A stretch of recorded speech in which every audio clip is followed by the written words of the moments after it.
So mga par, matapos nga po hiniling ng Angas ng Pinas General Casimero ang laban kay Luis Neri matapos ang naging impressive win ni Alas kalaban si Misokoshi kung saan mga idol, meron naman rumors na kumakalat sa social media na posible daw tanggapin ni Luis Neri ang laban kay Casimero pero merong kondisyon daw mga idol bago pumayag si Neri sa laban, babayaran daw ito ng malaki sa laban para kay Alas at ang nakikita na solusyon ng mga boxing fans para mapapayag si Luis Neri sa bakbakan, tapyasan daw ang ibabayad kay Casimero. So ibig sabihin pala nito mga idol, kung kumikita pala si Casimero ng 1 milyon sa regular nito na bakbakan, wala na pala sa milyon ang maibubulsa ni Alas. Pero para sa ating mga idol, wala naman problema siguro si Casimero kung tapyasan ang kanyang kinita sa bakbakan. Sa estado kasi ngayon ni Alas mga idol, isang bad move talaga para sa kanya kung tumanggi pa ito sa laban na ino-offer sa kanya ng Kamida Promotion. Si Kamida na lang talagang best chance ni Casimero para makahanap ito ng malaking laban. Kumbaga mga idol, no choice na talaga si Alas. Dahil kung mag-inarte pa ito mga idol sa bayad sa kanya, kalaban si Luis Neri, malamang magtitiis na lang sa mga tune-up fight si Alas. Walang halong plastikan mga idol. Si Luis Neri talagang susi ni Casimero.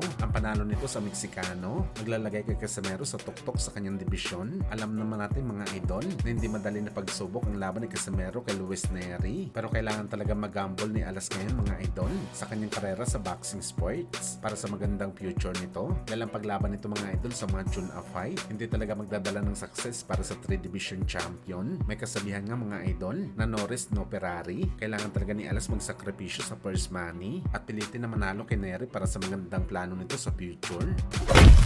Sa kabilang banda naman mga idol, UFC legend na si Conor McGregor, inamon si Mayweather Jr. ng laban sa White House sa Amerika sa harapan mismo ni Donald Trump. Napabalita kasi mga idol na merong gagawin na fighting event sa White House at gusto ni McGregor sumali sa boxing event pero hindi pa malinaw kung sa UFC ba o boxing ang laban. Wala pa sagot si Floyd sa hamon ni McGregor. Posible din tanggapin ni Floyd ang hamon na to mga idol, lalo pa kapos na ito sa budget. Sigurado tayo mga idol maganda talaga ang bigayan dito. Pero ang pinagtataka natin mga idol, bakit si Floyd lamang hinahamon ni McGregor? Akala kasi natin mga idol, willing din si McGregor na labanan si Pacman sa kahit anong laban. Hindi naman nagsabi si Boss Manny na ayaw nito labanan si McGregor. Malaki ang tiwala natin mga idol na hindi talaga tatanggihan ni Pacman ang offer sa laban kay McGregor. Basta boxing na ang bakbakan o baka iwas mo na si McGregor dahil alam nito gigil si Pacman sa kanya matapos ang ilang taon nito nakaswan sa pagitan ni Pacman at Paradigm Sports. At malamang nakarating na rin siguro kay McGregor ang sinabi ni Pacman sa interview nito sa Dubai na sakaling maglaban sila ni McGregor, ina-knockout niya daw talaga ito sa ibabaw ng boxing ring. Magkaiba kasi si Floyd at Pacman, mas prepared siguro ni McGregor si Floyd dahil kahit matalo man siya mga idol, less na bugbog ang abutin nito sa bakbakan.